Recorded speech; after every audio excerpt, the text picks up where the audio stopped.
I'm going to have to drop this episode in 2 parts. Because do you know how long we've been talking? No. You don't? We've got less than 10 minutes on the second 40 minutes. We're breaking boundaries here, and we're not wearing pink. Anyway. It's mauve, bro. Mauve? Is it mauve? Mauve? Mauve?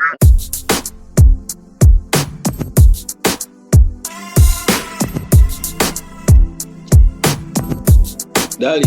Yo. Yeah, jiggy jiggy, heavy heavy. All the girls love me. How's it going? How's it going, man? Good, man. How are you? I'm good. Thank you so much for coming on. Welcome to, this is going to be episode 4 of Fela in Malawi. So I briefed you. How about you give us a quick intro before we get started, man? You can hear me proper, yeah? Yeah, I can hear you. Alright, so yeah, man. My name is Dali. Full name, should I? Because, government. It's up to you. Full name is Timothy Dali Mizaya, and officially I work with an organization called Young Life. So it's a Christian organization, and we basically work with young people trying to share Jesus with them. So I work with them in Zulu, but passion projects is Zonse Media. So I'm co-founder and managing director of Zonse Media, which is a parent company for Zonse Life.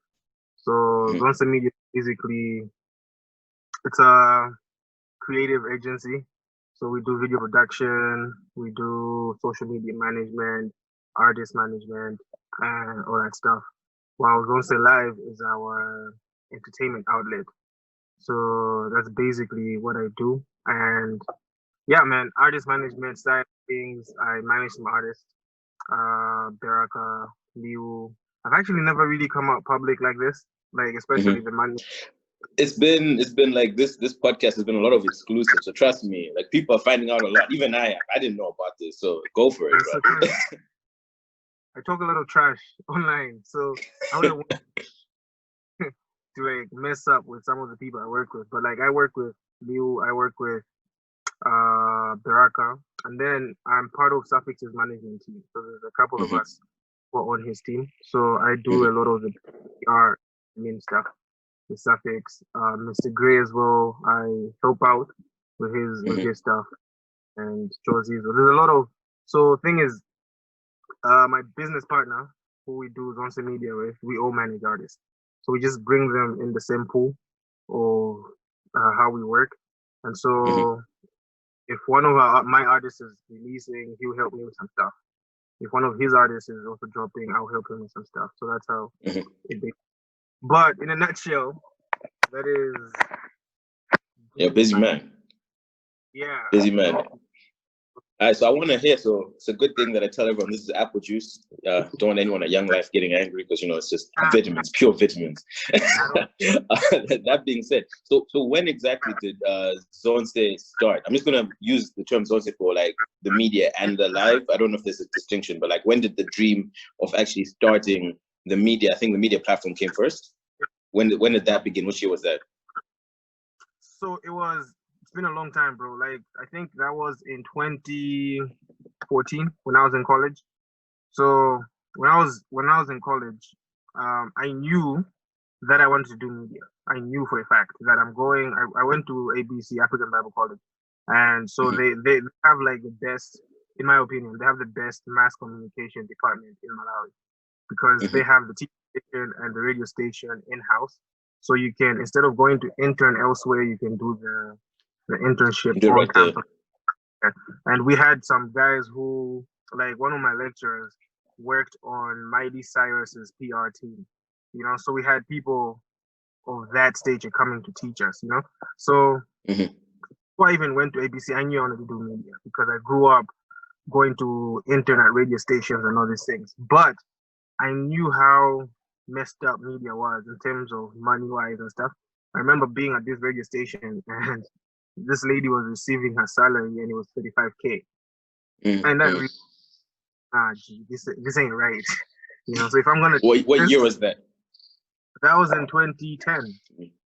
2010. Yeah, I mean, even then 35K is not as if you could do much with it. The value is different, but it's not like It's not like you're Yeah. going to ball out with 35K and take care of a family. So yeah, it's rough. And I was asking her, where do you stay? She lives in a bed sitter and all these things. And I'm like, nah. Mm-hmm. So I've always wanted to work in media. How I was gonna work in media, I didn't know. So when I went to ABC, I had one of my lecturers. His name is Michael Davis. He's a good friend now, and Okay. would always take me on these trips. He's the one who actually taught me how to edit and everything. And one day I was with him. He asked me like, "Dude, what do you really want to do? Like, what's your passion and stuff?" And I told him, I feel like I'm really passionate about entertainment. And he asked me, "What do you watch?" So like you find me watching Channel O, MTV Base, BET wasn't here then, but like when the awards were out, I was like glued to them, Vuzu and all these things. And I remember telling, want to have that version for Malawian artists and the African people this side, but I don't know how to. And he told me, you know what? If you're gonna do it, don't do it in Malawi. Go do it in South, because he thought I was talking about TV station. So he says South better for a TV station you're thinking of than Malawi. The environment here is not conducive. I was like, all right, cool. But I still had it in the back of my head. Then my business partner Sam was running this blog. He was calling Hip Hop Online. So Sam had just finished. I remember that. Yeah. Did he stop doing that now because of this? Yeah. So what happened? You've just taken me back, right? Remember Hip Hop Online? Sam had high school. And he was very passionate about hip hop, but he didn't really have the acumen, you know. I was studying media. I'm passionate about hip hop. I have the acumen, so we just joined forces. Like, you know what? Let's just do this together. So he started Hip Hop Online. I joined them to help them because my schedule got uptight. I wasn't even able to help them the way I wanted to because of school and stuff. So then they continued. I kind of like took a step back because of school. I graduated. Got my job, started working in Zuzu, but that whole dream was still there. Like, I really need to start this. I really one day, you know? And then I don't know if you know Diana. She's on Twitter. I'm not a goddess. I'm not a goddess on Twitter. No. But so we worked together. And one time we're in a meeting. She's like, "Dude, why don't you just start?" I'm like, "Yeah, but I don't have the money. I don't have the equipment." And he's like, "Dude, just start." I was like, "All right, cool." So I called Sam. I'm like, "Yo, dude, I have this idea. We can allow it to be a part of Hip Hop Online, or we can evolve Hip Hop Online into Zonse Live." We didn't even have a name then, and he's like, "I love it. You know, let's see what we can do." We started to plan. That was in 2017, around September.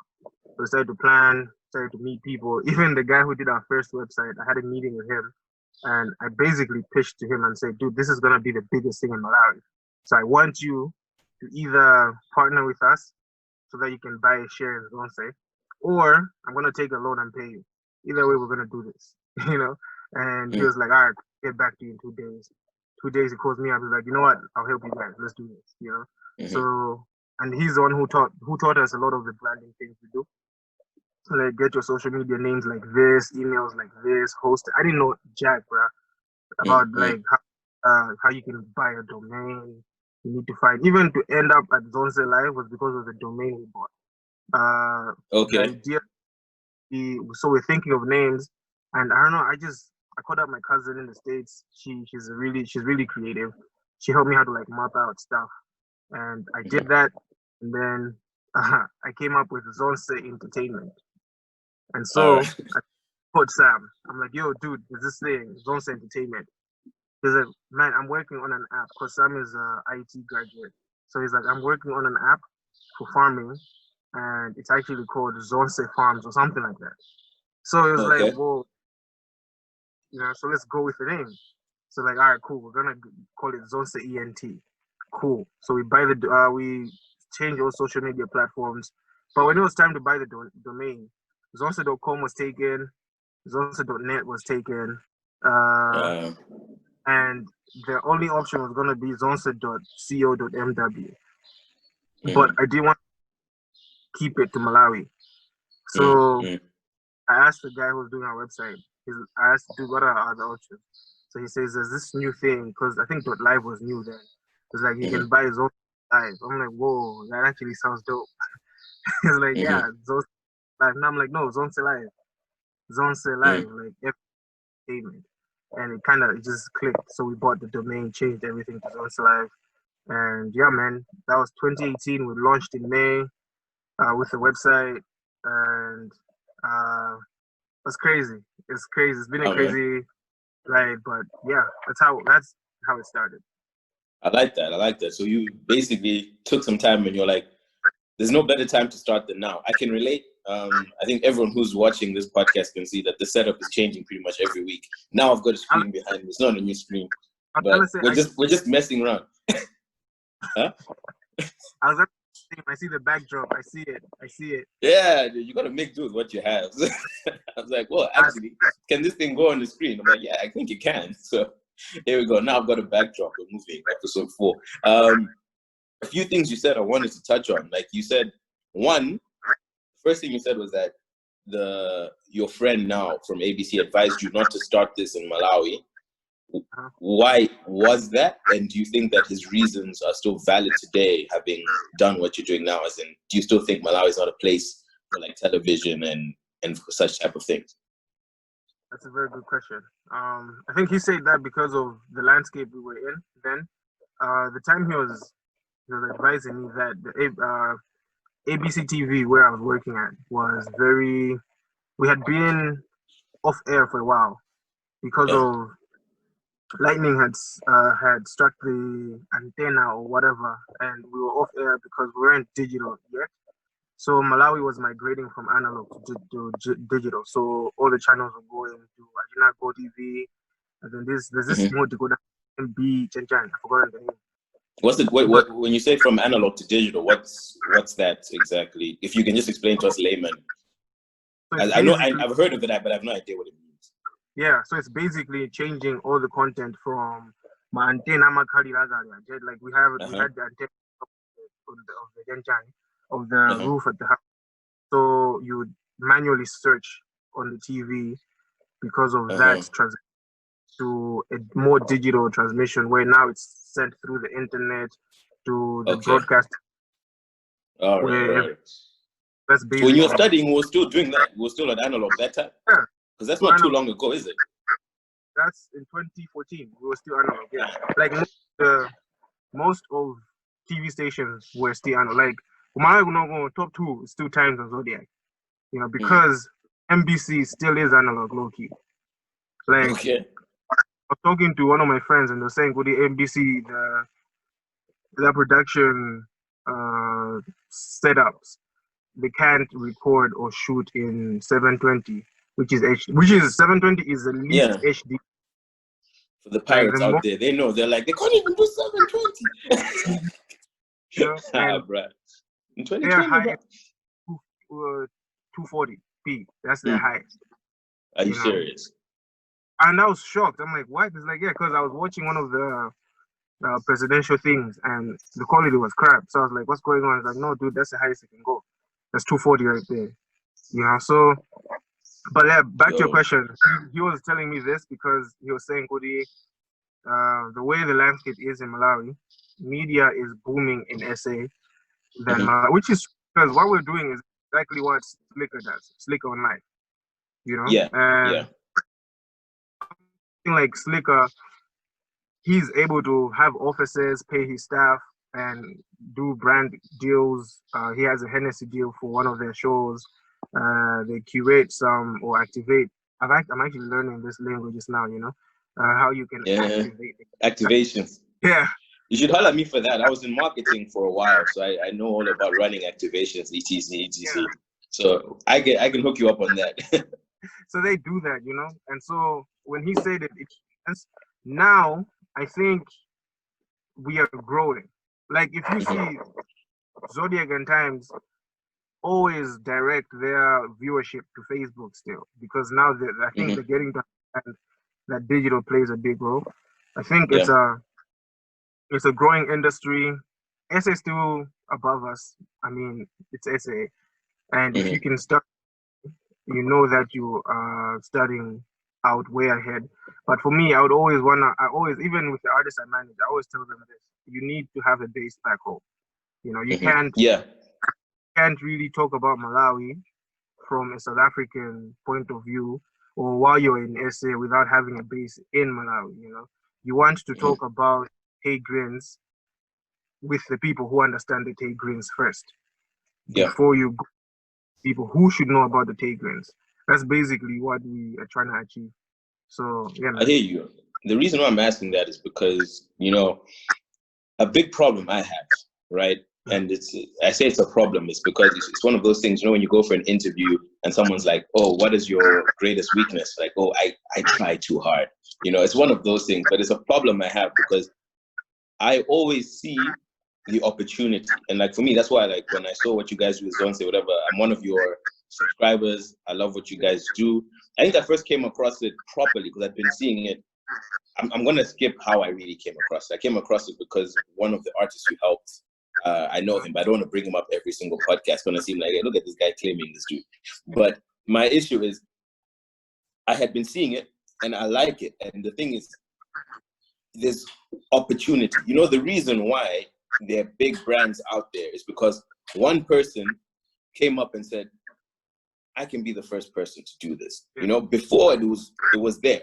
You know what I mean? If you look at Virgin Active gyms as a very bad example, because I'm going off the top, there was one dude who said, I'm going to create like some really bougie lifestyle gyms that I know people are going to want to go to. Even before fitness was like a movement. Nowadays, being fit, like I see it like it's almost like a status thing.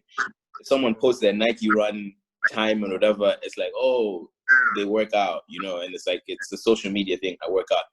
But before he started this Virgin Active, Virgin whatever, this Virgin Empire, no one was doing it. No one was like, yo, I'm going to put money and time into that thing and make it big. So the reason why I'm saying you feel the same way is because in my view, I think if you're willing to deal with the setbacks that Malawi has, because unlike other places, Malawi, doing stuff in Malawi can be a bit difficult. It can be a bit hard. Like, access to capital is still a problem. That's something which they're saying they're going to try and fix. As you're saying, we're still moving from analog to digital now, which means already the stuff that you're working on is harder than in other places. But as you said, Slicker was an artist, right? He made his name as an artist, kind of tanked after that, but he still had brand value. So he was able to still go out and be like, yo, guys, I've got this new proposition. I want you guys to help me on it. But there is no Slicker in Malawi. There is no one like Slicker in Malawi who's like on that pedestal. So you guys are there, you're breaking the market. In 10 years, you guys could be well ahead of where you'd be if you're in SA, because in SA, you'd be one of many. But in Malawi, you are. It's Zonse Life. I mean, how many guys are doing what you're doing? I don't know if you know. I don't need you to mention competition, but do you know any other guys who are like encompassing what you're doing right now in the way you're doing it? Yeah, so I think you'd be lying, right? Yeah, so I just think our generation, we need to figure out how to traverse the struggle that is our generation's struggle. Our parents and the generations before had their own struggle. They had freedom struggles. They had first to market professional struggles. You know, like I talked to some of my friends whose dads were like accountants, and they'll say some stuff like, oh yeah, when I got my first job, we were like 10 accountants in the country. So they had their own struggle, but it's not the same struggle as us now. When we come through, if you're an accountant, freaking dime a dozen. But at the same way, because we're still so young and everything is still so, I don't like to say behind, but we're still on foundation level for a lot. The capability, in my view, for us young guys to be like, okay, that gap has been there. I've been seeing that gap for the last 20 years, right? No one has taken that gap. Let me be the first one to, yeah, I might struggle, it might be difficult, but at the end of the day, if you're able to do it, by the time you're done with whatever you're doing, you might find that, you know, you've got this Zonse empire, which never would have been possible in the States or in SA. Because as you said, even artist-wise, people always ask, where are you from first? If your people don't know you, then why should we listen to you? You got what I'm saying?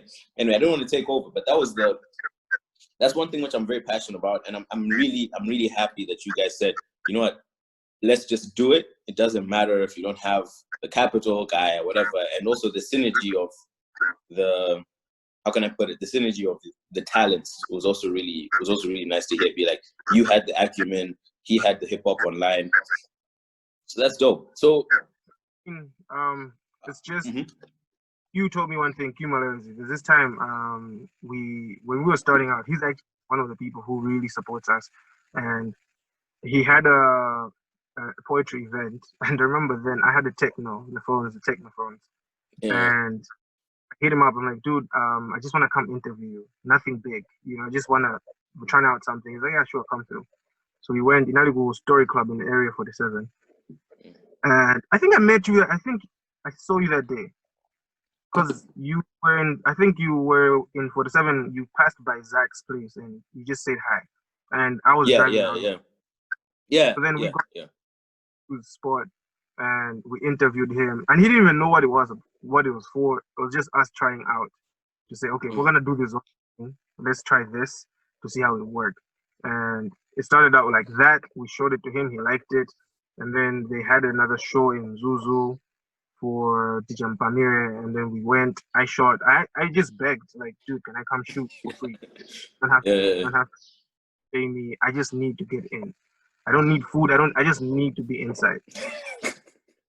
Like, all right, people get paid in food now. So I went. We shot it. I gave them the product. They loved it, and so it started like small things like that.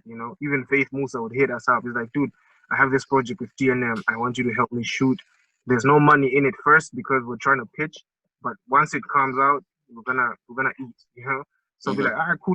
So it's just been try and error from the jump, because then using the networks we have, that Q is doing something, so you hit him up, dude, I can do this for free, and then when you do a good job, then gives you a gig. That's how we've been able to start. So we might not really have a flicker, but like we just around and say like, dude, what do we have? Who do we know? What are they doing? And he said one thing he told me is like, you need to invest in building your portfolio. And so you don't need to ask for the paycheck, because then people will be like, I haven't seen your what are you saying? But like if you like the free CV now, so we showed that. We did that, so it's been really dope. Yeah, straight. That you're kind of touching on what Ben said in the first podcast. I'm actually annoyed because he's come up every single time, but I think it's because he said a lot of stuff which was valid. He talked about, you put in your time first and then you can demand what you want. And I've experienced this in terms of working in my job, where it's like, when I moved back to Malawi, I had such a tough time because I was like trying to get paid what I was paid when I was in SA. And I was like, yo, I need these guys to pay me now. You know what I mean? I've been paid. Screw this. I'm not gonna come through on some, you're trying to pay me just to, put fuel in a car that's non-existent. You know what I mean? So like I was proper like that. But then what I noticed is when you put in the time, the next person and for me, I was fortunate because I got approached a lot after I put in some time. You know what I mean? So I put in some time, then somebody like, yo, that guy, I saw him handling this meeting. Let's talk to him. And he talked to him, he's like, okay, what are you earning now? And it was more like, they were now trying to be like, we're going to take you away from that person.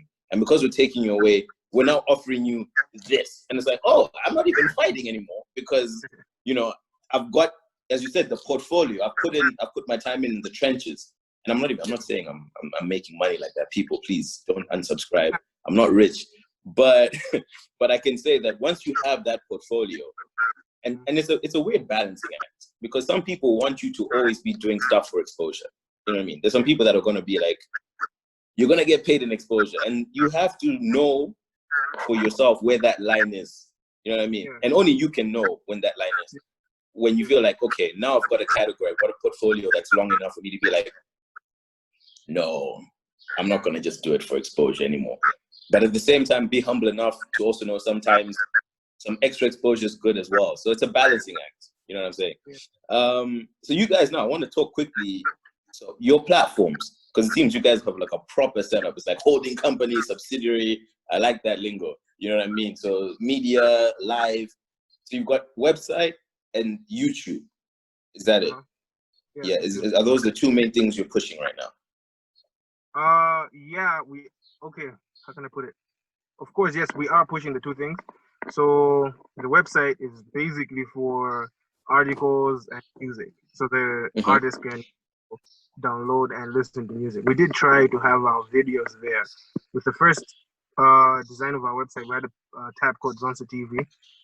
Mm-hmm. So all our content were in there because we're really big on content production. Like, yeah, we want people to know that Malawians are actually doing dope stuff, you know. And mm-hmm. so we had a tab on the website called Zonse TV. But what we realized was that people were not really, you know, subconsciously Malawians always think of airtime, and so they think if they're gonna click on your website, it's gonna drain lots of their airtime. It's gonna drain the data. So what we then focused on pushing the YouTube channel to say, okay, we're gonna focus all the visual content will go on our YouTube, and we really wanted to grow it the organic way. So there are ways to cheat the system. Just like, okay, I'm not trying to crap on guys who are doing this, but I personally always want artists to thrive. And I know there's a way as a media outlet we can thrive while pretending or subconsciously saying that the artist is also achieving, which is not really right. I'm saying this because there's ways we can actually blow up our YouTube page than we would have. Like this standing on 907 subscribers. But that's because, which is not bad. Yeah, which is not bad, but it's because we only push Zonse content. If it's an artist content, it's something that we are taking from them and then we're also asking them, but it's not like their music videos and stuff. That's like the easiest way to grow a followership. I actually was okay. So you're saying the easiest way would actually be for you to now start taking artists' videos and hosting them on your YouTube channel. So people have to come to you in order to watch the video. Yeah. Which works for some outlets who are doing that. And it works for them because, I mean, they charge the artists to do it. So I've done it for some of the artists I manage to say, okay, cool. If we want to reach this audience, we're going to have to release this on this platform, you know? So then instead of saying Leo releases this video on Leo's YouTube page, we say this one seems very commercial. Like it's a very mainstream. So MalawiMusic.com's YouTube page can do well with it, you know? So I've used it before. My only thing against it is that if I am the media outlet owner now, and I do this with each and every artist's work, the outlet gets more views and subscribers as opposed to the artist himself. So from the artist's point of view, you're only getting the views, which you're excited about. I have 100,000 views on my video, you know, but those are idealist. What's the English I'm looking for? Ideally, those are not your views. Whatever language, bro. You know what I'm saying? Okay. We'll translate. But yeah, I mean, so I'll take an example. I was telling this to, there's this lady who works for Nations, and she was writing this article about things like this. And I'll give you an example of someone like KOK. KOK will post his video on MalawiMusic.com. He'll get 100,000 views. Good for him. He has the views. But Malawi Music is getting the hourly rate or like views because YouTube counts that. It says how many views are you getting per hour, how many subscribers. As soon as you can get 4,000 viewable hours and 1,000 subscribers, you can monetize that thing. You know, now my music is making money off your talent because I don't think there's a way of giving back money to you because you have to pay them to have your video on the platform. Last time I did it, it was 10. So you give them 10 grand, they'll host your video for you, and it gets all the views it can get. Yes, they have about 28,000 subscribers, so it gets to those people faster than your own page. But so let me ask you a question. Yeah, because obviously I think people watching might not have the same level of understanding that you have, and so I'm hoping you know this. So you're saying it's 10 grand to host. I'm not trying to break down anyone's business model here, right? I just want to, for people watching who might be interested to know. So what you're saying is I pay 10 grand. I'm just going to say to any outlet, we're going to remove it from a specific brand, right? And say, so let's just say it's Ruben Entertainment. Ruben Entertainment charges 10,000 for someone to post their video on my Ruben Entertainment YouTube channel, right? How much money would Ruben Entertainment make potentially if they're already monetized and that video say hits 50,000 views, what's the return for Ruben Entertainment? Thing is, the return is not one time because it's a video that lives on and people are still watching it. Two, if the video has ads on it. There's this thing, YouTube counts this, I've forgotten what it's called, but it's based on the ad clicks that are on the video. So that's how much I pay as host or the content creator. And so there's been times where YouTuber has made a video and the video gets 5 million views and they make about 100. And then there's been times when the YouTube video it gets 5,000 views, but because of the rate of engagement through the ads and everything about the video, the YouTuber makes $1,000. You know, so the idea now is the host, Ruben Entertainment, is not gonna make a one-time check. It's gonna be a continuous check coming to them. So and it's never gonna stop. Huh? And it's never stopping because as long as the video's up there. Yeah. So that's kind of whack if you blow up later. Yeah, it is.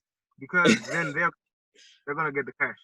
And because like if I post something somewhere and it's like I'm nobody at the time, it gets 3,000 views, money will be made. But like if I become like, let's use a bad example, Gemini Major posted a video on Ruben Entertainment 2009. Then now Gemini Major is making his moves that he's making in 2020 now.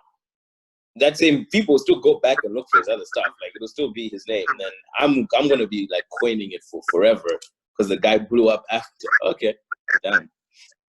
So I mean, for me, I think I don't fault the platforms because I don't think that's something they do purposely. It was just I think it was a way to get artists to put their songs because we still have like a civic education thing for artists getting their songs on platforms, which is really it's kind of crazy because it's 2020, but like there's a lot of artists who don't really know how to use these things, you know? Yeah. So the platform gives them that opportunity to say, okay, do this for you, but because we're using our airtime, we have to pay for that airtime, you know?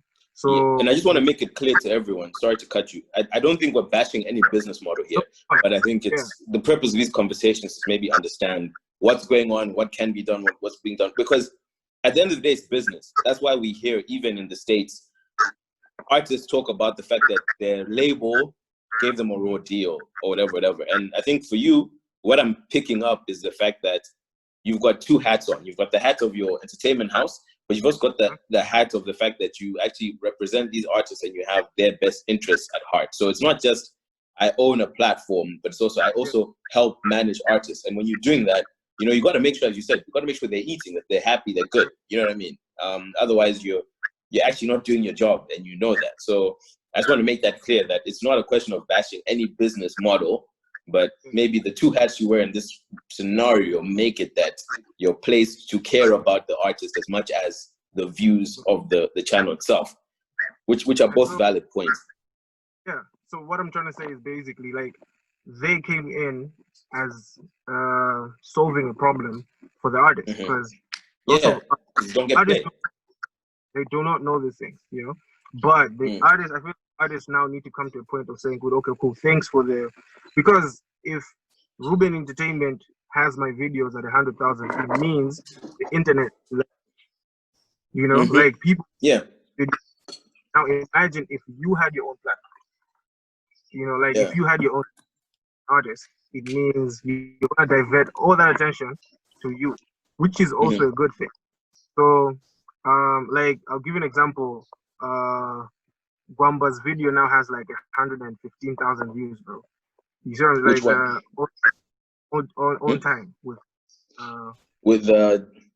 MT. Yeah, and on channel, not on prophetic channel. No, that's where he was putting his videos also. Yeah, but like the 1,000 are on his channel with like over 4,000 subscribers. If he and his team like take advantage of that, the opportunities are endless for them, you know. And so what I was trying to say is there's that easy way we would have done it, but because Sam and I, so Sam Lungu, that's my business partner, we were like, what? We really want to grow this thing to a point of saying, Woody, if we have 900 subscribers and one of our videos gets 500 views, we are very happy with that. You know, because honest with the subscription rate and viewership rate is low key. The percentage is good. You know, as opposed to 5,000 subscribers and then you're only having 3 views, then that's a little bit tricky. You know, so we've been trying to grow it organically, like to say, okay, cool. We actually had we had a meeting and we were projecting, and that I think that was in May, and our projections were by August we're gonna be at 1,000 subscribers, especially at the rate we were releasing. And what were content. you on at the time? We were around 550. So, and that was May this year. This year. All right. So you knew. So you projected by August that you'll be at 1,000 at the rate of content, and now you're at 900 and what? 917. No, 907. So we have 907. Have 93 more subscribers to get to 1,000, and we knew that because more on track. Yeah. So we were releasing something radio.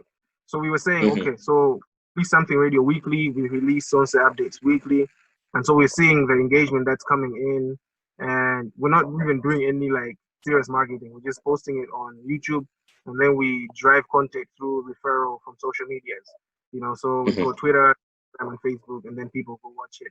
And so the rate of subscription was going up because of those guys. And then Mabezeka Woody, you've uploaded maybe episode 7 or something radio, and then in the comments you're getting people commenting on episode 1. Oh, how didn't I see this?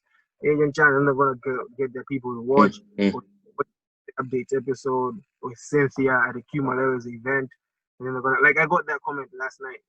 Someone commented on it, like I think that was late last year, you know, and they're just a new subscriber. So it's the organic pool we're getting, and that's one thing we've really tried to maintain, to say with YouTube we're growing organically. With the website, that's where the music downloads and everything is going on. But that's also been tricky because I just got out of thing with Consoma the day before yesterday.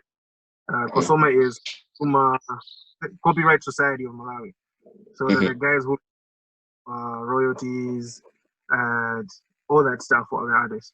And so we're trying to work out a way to say, how then can we help the artists guys, even when they're not registered to consumer, you know? Because but is registration such a tough thing to do? For artists, it's not. It really isn't. But I think imango kalo lesi or lack of knowledge of how things should be. So in my view, you're like, this is just, you need to remember who you're talking to here. Yeah, so legal profession. In my view, the question is not how to get them money, even if they're not registered. The question is how to get them registered as quickly as possible. It's beneficial for them. Exactly. You know what I mean? So because we do this a lot. Like, say for example, there's I'm trying to discuss things which are not confidential. So I deal a lot with payment systems, right? Payment systems is stuff like the POS, internet payments, Mbamba, Airtel money. So if you want to create a new type of Mbamba, right, in Malawi, my stance is not to say, oh, I'm going to look for the easiest way for you not to do it. My stance is usually, if it looks like a duck, quacks like a duck, it is a duck, which means if you're a payment system, you're a payment system. The likely thing is you're a payment system. The best thing I can do is show you the quickest, easiest way to get registered. And so I've got it mapped out. I map out to say, this is the procedure, this is what's required. Once you tick these boxes, we're good to go, make the application, you're registered, you're making your money. You get what I'm saying? So I think that's something, because what I'm getting is that the artists are like not taking this seriously, which is a problem, because people will not take artists seriously until they take themselves seriously. You know, people say, there's no money in being a musician. That's crap. There's money everywhere, especially in this age. There's money everywhere. Somayo has shown Goody they do have money, because I was saying Goody, so for us, my thing is, because I work with artists and because we own this media outlet, you know the things that artists are struggling with, you know what they're going through, you know their battles and stuff. So I went to Consoma and just asking questions. Mm-hmm. Are we doing this way? Are we doing this wrong way? How do I do this? How do we make this? How do we everything, you know? And so they had sent us an email a while back about like licensing music and stuff. So I went and asked about that. And so we're like in conversations about it. But I guess artists just need to like understand. You need to know what exactly is going on and how they can be able to make money. I know some artists who thought their songs were registered and they went to Consoma, realized their songs weren't registered, and Consoma back paid them to like 100 grand. You know, they were able to make that back payment. You know, I know an artist who. Well, what is Consoma paying for? Like, what is that back pay in relation to? Because this is something I'm not familiar with. So they're supposed to pay you for your royalties on how your song played. So I think the back payment is basically saying your song was played, it just wasn't registered with us. So it's played where? Like on radio or? Yeah, on radio and TV. They track radio and TV plays. So paid, it wasn't registered with us, but we picked up that it played on these radio stations. So because we don't want to steal from you, in as much as you didn't know that you weren't registered, here's something, you know. Right. So they've been in that sense. So those are the conversations. My thing is, with Zonse Live at first, we didn't even have a relationship with Consoma. We didn't also want to take money from artists because we don't want a situation where, as an artist, we are charging you to have your song on the platform, but we don't have anything in return monetary wise, you know. So we had set up this system to say, okay, what if we partner with radio stations? And then in that way, we have a top 20 system. And so that top 20 charts plays on the radio station, and the radio spins will then reflect into money from royalties. And we're not making any money from it. We're just giving them a platform. And so we tried one season, it worked. We didn't really follow up because most of the artists were still not registered with Consoma. It's just a handful. And the handful are the famous ones. You know, you have your Namadingos, you have your Faith Musas, your Guambas, who are actually registered for Consoma. You know, cats, I don't even think they know about registration with Consoma, which is something now, a conversation I was having with. So Zonse Media is owned by 3 of us. It's me, Sam Lunga, and Precious Clarisi. So I was having the conversation with Precious the other day to say, what if we have an incentive for the artist to say, we're going to help you get registered? You know, but that's a conversation we also need to have with Consoma, because it's 5 grand to get. So yeah, that's nothing. Yeah, that's nothing. With national ID, with your songs on, which is also something they really need to look into, because you go with a CD, but it's not your master. What? Yeah. Okay, so what is it? They refuse the master. So what do they want? They want a copy. They just want a copy of your music. And so I was like, if you want a copy, then I can just bring a flash. Why do you need a CD? Yeah. You know, no, because they didn't even have like a proper explanation. I'm like, all right, cool. I can tell you what it probably is. What it probably is that this, whatever the governing, I don't want to say legislation, probably legislation. The governing rules, let me use that because rules can cover anything. The governing rules probably say that it should be brought on a CD because they were drafted, I don't know, in 19 Jagu. And the problem is no one has sat down to think and say, actually, no, we're way past CDs now. So say, we ask for CDs because the rules say CDs, therefore we want CDs. That's just off the top. I went with Baraka. We were trying to set his stuff up, and then they're like, we need a CD, you know? So like, but we have the music. We can't, can we just give you that? No, we need a CD. And Mulembe, so I do Mulembe and see how long a song is, like the duration of the song. And I was like, yeah, but I can just go to Deezer and look for that. And then I'll put it up. Like, no, but that's how the system is. I was like, all right, cool, we'll work on that.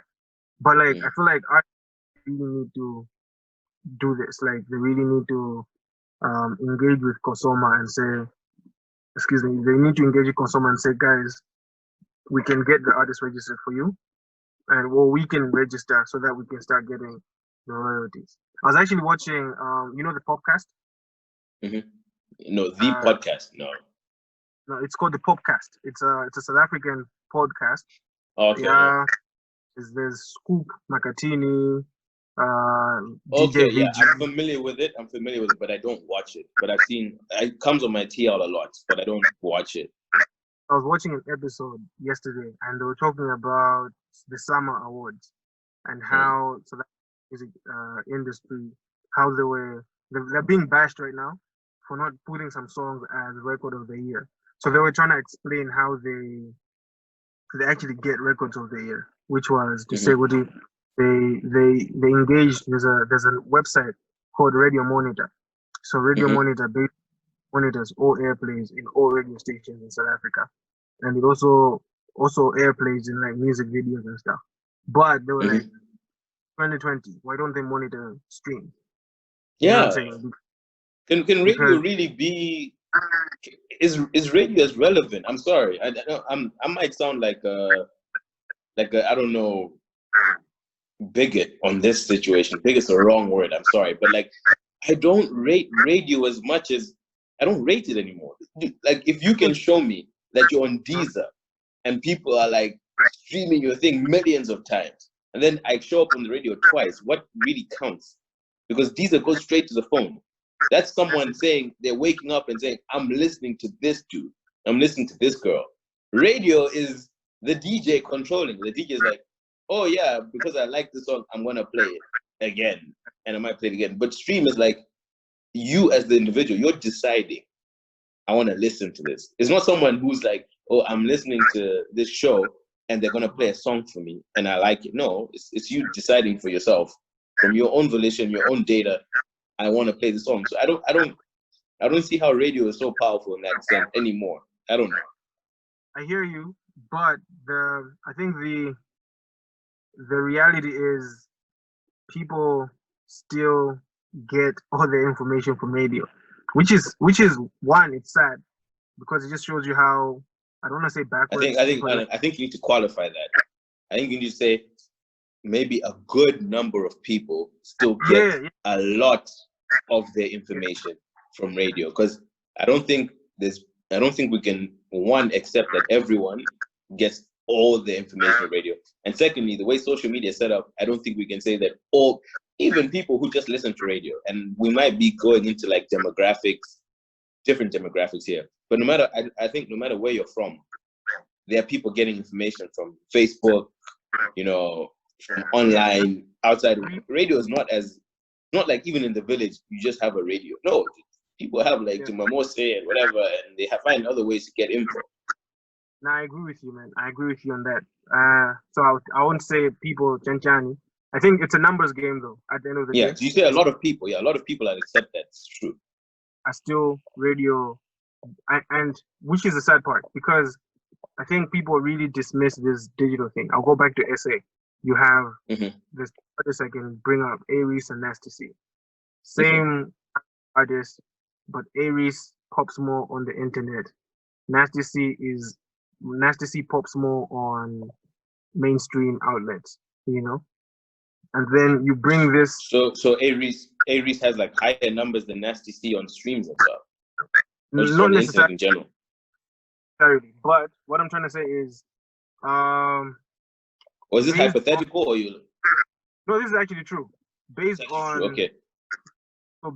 the streets of the internet, Aries has more organic growth on the streets of the internet, as opposed to Nasty C's record label push.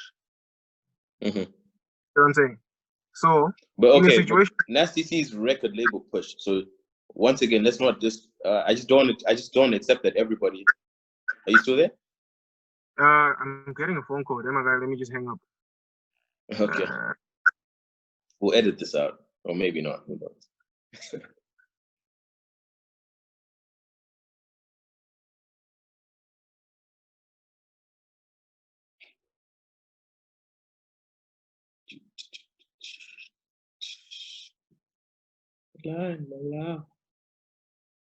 Dali and the rod. Oh, it's just me.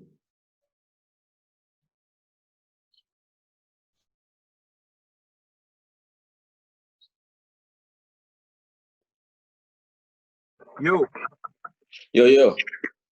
Yeah. So my point was, I'm not saying Goody Nasty C's record label push is bad or whatever.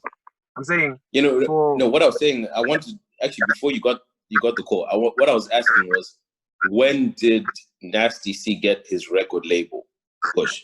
Because I thought he was independent for a while. The thing is, he got signed to Mambala Noise first. So Mambala was okay. So then yeah, Mambala was like, infamous for a bit. Heavy, and they were pushing. Even there was rumored that all his like awards were bought because Mambala was like he had an is this the story? Is this the story where like initially he was about to get signed by Rock Nation or something? Yeah, during that he posted about it, right? Yeah. And then he signed for Mabala. Okay, yeah, and I'm with you. Okay. And after so Mabala, he's been with Mabala this whole time. So then after Mabala, it's weird when you hear. Yeah, it's weird when you say Mabala Noise, right? What that means in Malawi is it's like pain everywhere. yeah, Mabala. That's a whack name in Malawi, dude. I'm glad it's South Africa because you can't push that name. After Mabala, he signed with UMG. After UMG, he signed with. He's still under UMG, but with Def Jam now. Because so who's Def Jam UMG? is Universal Music Group. So he signed. Okay. Then he's now signed to Def Jam, but is it Def Jam? Yeah, but it's Def Jam US, not Def Jam SA. So Def Jam is a subsidiary of Universal, so it's like the same company, but now the hip hop focused type of vibe. But what I'm trying to say is, the question now is, Nasty has a Mabala push. Aries has, but Aries is, because they don't really count digital plays, Aries wouldn't be in consideration, even though he's running the streets digital wise. They're gonna take Nasty C because digital and mainstream, he's killing it both ways. Nasty can do without it. They can really just put him on radio. While Aries can't do without the digital, because that's where he is. Aries' songs are not played on radio, and that's what they were saying in SA as well, because his kids, his fan base is really the streets. If this interview goes to SA Twitter, I'm dead, because Aries' fans, bro, they are brutal. He has that. But you I mean, well, you should be happy on episode 4 because I haven't even hit 500 views per episode yet. The highest is like 370, and I think we're all very much Malawian. Huh? Who has this guy been? But as soon as you make it, they're gonna go back like, who has this guy been talking to? I'll delete it, bro, for your own good. But either way, I don't think they should be. I don't think they would be offended because what you're tuning is like you're actually bigging them up. You're saying that the streets, that's him. Because the truth is, I have not heard an Avery song in years, and so they'll come after me now. When I don't hear it. But here's the thing: I hear Nasty C, but I don't even watch DSTV for music anymore. I get it off social media. I get it off recommendations. So Nasty C stuff, maybe those people will influence, but like someone will be like, "Yo, have you listened to There They Go?" I'll see that on social media. I'll go on my Spotify.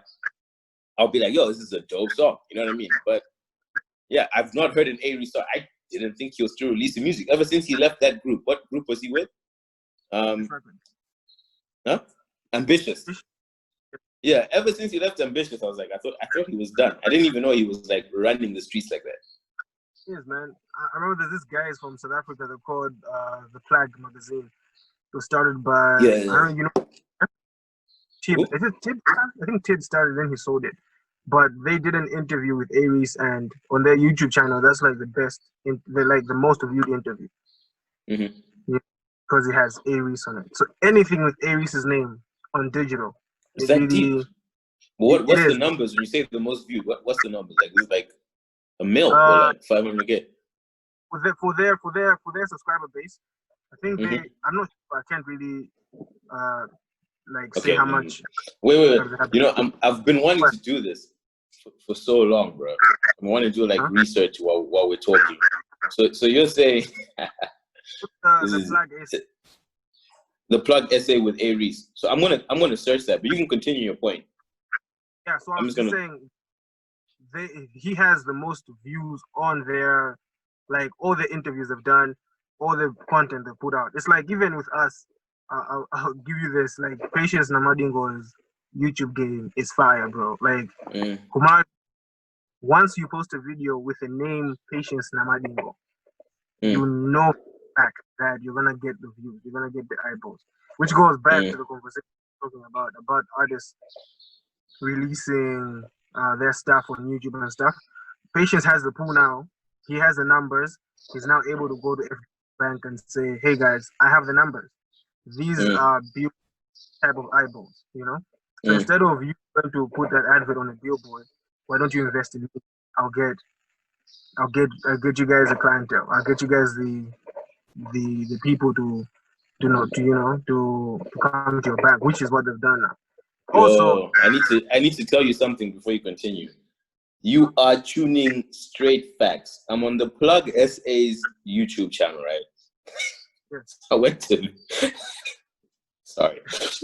to videos, right? Yeah. 6 months ago, they posted a video. Laduma X Zeus Feni, 335 views, right? Guys, the Plug TV presents Punchline Media, 194 views. The Plug TV presents Bud X Takeover, 245 views. That's less than Fela in Malawi, by the way. And then I'm not going to say this guy because he's my friend, Austin. Well, actually, I already said name. Austin, like, I knew him when I was in Joburg. We scroll down, my friends.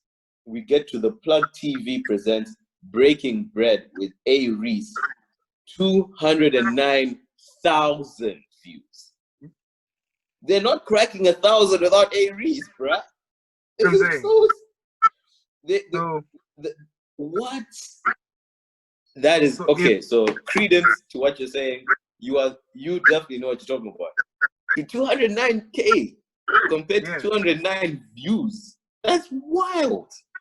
You know what I'm saying? So if these guys monetized digital sales, A. Reese is gone.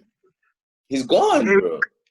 He's on all these award shows, but they don't do that. That's the thing. So what is it? He's not signed right now. He's independent. He's doing the whole independent struggle thing. He's independent, yeah. Okay, damn. But you know, that's still okay though, because I can't remember. Okay, I'm a big Joe Rogan fan. I don't know if you know Joe Rogan.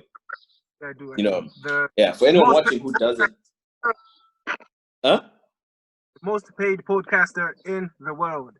In the world, man, in the world. So let me put it to you this way. So Joe Rogan, for those who don't know him, the easiest way I can describe him is he's the guy who used to host Fear Factor, right? He used to host Fear Factor, became a UFC commentator, and then started a podcast, and now it's apparently the biggest podcast in the world. And Spotify's buying it, or not even buying it. They're licensing him on Spotify for 100 mil. So I listened to Joe Rogan, and I've been listening to him maybe 2 years now, simply because of I'm a fan of the UFC, and he's interviewed a lot of people that I found interesting. Bit of inspiration as to why I did this. Now, I've gone on such a tangent, I'm forgetting where I started, but I think we started on the digitizing, right? And just remind me, where were we? We said what? Because I went on this route. Monetizing digital and what? We spoke of the Aries numbers. I was going to talk about Namadingo. You stopped me there. Mm-hmm. And then he had a very good point about this whole thing when it comes to us monetizing our own thing and you controlling one thing. I remember where it came from. What he said was that he had someone on, and they were saying that the guest on that podcast, the Joe Rogan podcast, they said that they followed this really indie rock band, right? Now, this indie rock band had never blown up like that. Like, I can't even remember the name because they're not a big deal internationally, but they're a big deal to their fans. So let's say, for example, they're one of those guys where they have like maybe 50,000 fans. Now, this rock band, who never really made it big internationally, what they said was that it's better for us to own 50,000 sales of our own music than to sell 50 million. Yeah. Basically, what they were saying was that as this indie rock band, whatever the hell the name is, they have made more money by selling their own stuff, whether it's only 10,000, 50,000 sales, right? It's better for them to do that than to sign to like a big deal place and sell millions because, you know, there's always someone trying to get a cut. Okay, it's a podcast with Bill Burr, if anyone wants to check that out. Bill Burr, the comedian, he had that. So even with A. Reese, even if he's not getting airplay on radio, he's not getting the awards, if he's making streams, he's making sales, you know, then he's making his money, bro.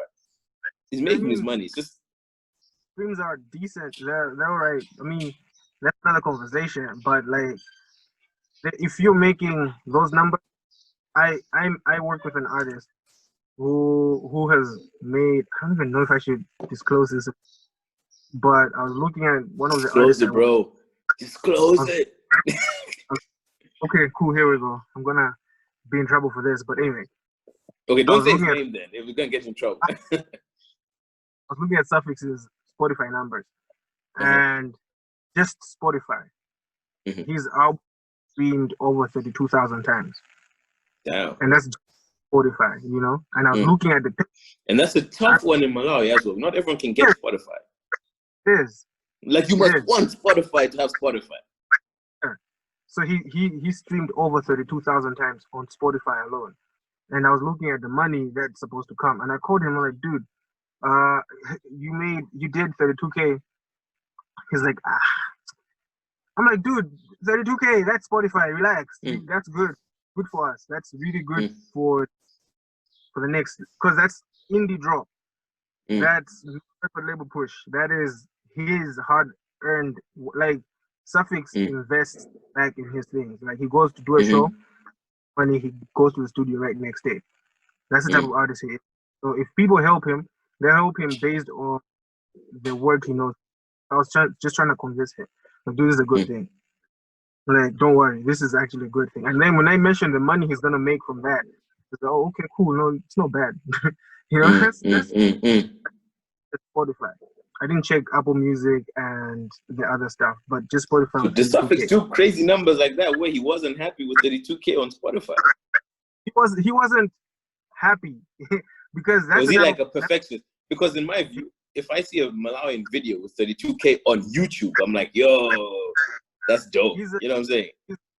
He's the type, he won't say this, but he wants to be the best at what he does, regardless of whoever. Because I'll give you an example of what song was that?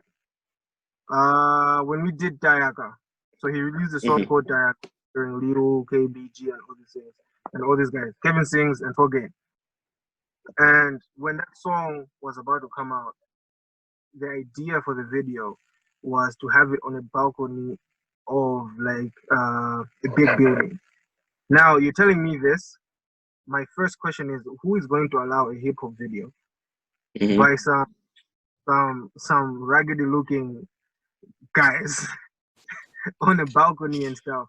Are you raggedy looking or you represent the streets? So the thing about him is he went beyond. He went to Girly Feds. He had a meeting with them, sat down with them, and told them, "Hey guys, I have this concept. I want to use your offices to shoot it." And they gave us their offices for like the entire evening that night. We found out where he can get those vintage cars, called them up. He did stuff, you know. And then he's telling me like, "Okay, cool, yeah, I got that." Oh no, wait, I've already done that. So he does this all by himself, and then you're there like, okay, so what am I supposed to do now? That's the type of person he is. So he really pushes his stuff. So when he goes against it. Yeah. So when he hears 32K and he's not happy, I would understand why. But at the same time, I'm like, dude, this is Spotify. It doesn't work in Malawi. We need to bypass for it to work here. So for you to get 32K on Spotify, it's actually big. I had the same conversation with Faith Musa where he was saying, and this was like the whole CD thing. He was saying he went to perform Glastonbury. The first he just went to, he didn't really perform there. He was performing with other people, and he went with CD. And he was telling me he came back with all his CDs because no one is buying CDs at Glastonbury. Yeah. So he came. Yeah. Well, what year was this?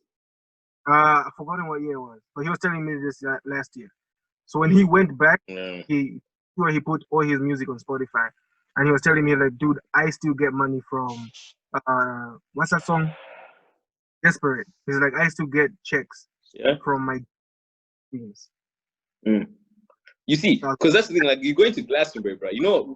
Can I tell you what's most likely happening when he's performing it and people are liking his music? They're taking out their Shazam. Yeah. They're pressing that thing, and they're like, music can't be found. Ah, damn it. Yeah. You know what I mean? Or if it's found, then they're finding on Spotify, boom, like, download, there you go, there's your stream. You know what I mean? So I feel like, it kind of takes us back to where we started the conversation. Also, before I go there, my mind works very quickly. I want to say this.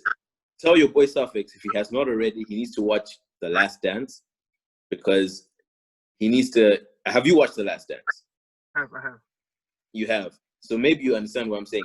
He needs to watch The Last Dance because, like, MJ was one inspirational, but he was low-key a maniac as well. You need to have that balance to be like, pursuit of greatness is amazing, but you also need to sometimes know that, 35K on Spotify is a dope thing. Doesn't mean you're being complacent by taking a second and allowing that in. You know what I mean?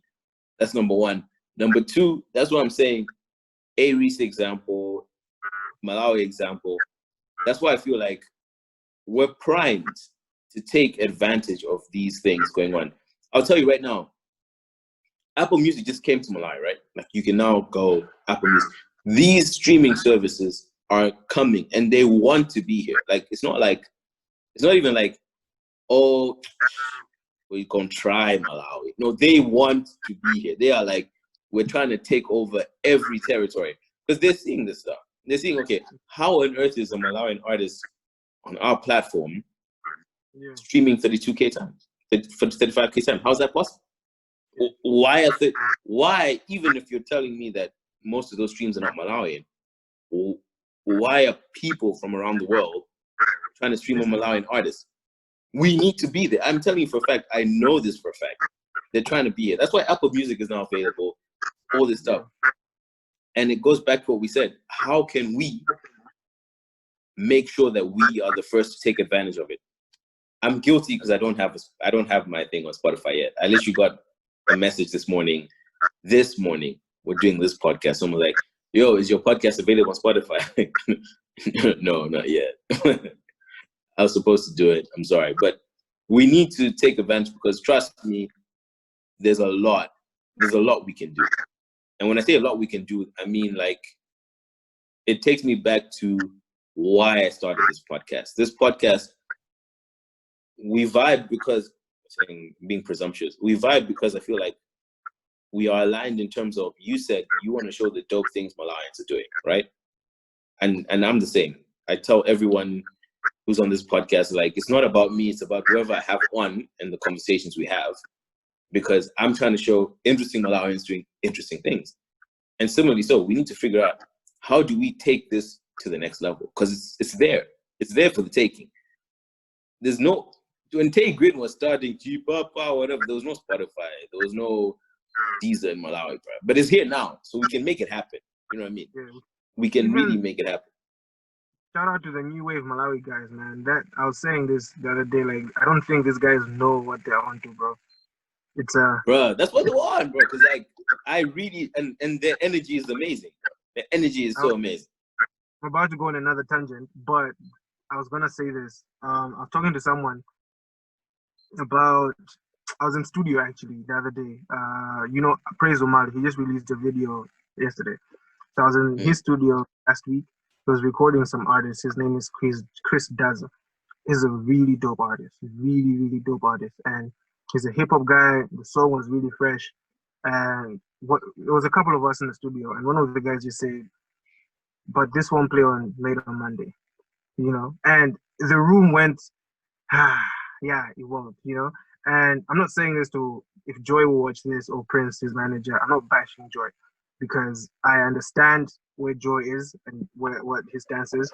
I'm just saying, I feel like what they didn't realize is they've created a monopoly of what a song should sound like. And what come with is to say, well, that's that, but there's also these dope Malawians which we really should look into. And this is, as much as it's a formulaic thing, it's a instrumental, it's a Malinga Mafia chorus, it's a type of flow that formula of saying, okay, if I do this type of song, I should, which is not a bad thing. The bad thing comes in, and I feel like there's still some stuff I want to talk about, and like we've just started this Made on Monday thing. So what's going to happen is everyone's going to get it. We're going to do 2 parts because I'm going to end this meeting. Yo, so that was episode 1 of Zonse Live. Me, Dali, Mizaya on Fela in Malawi. Stay tuned for the next episode.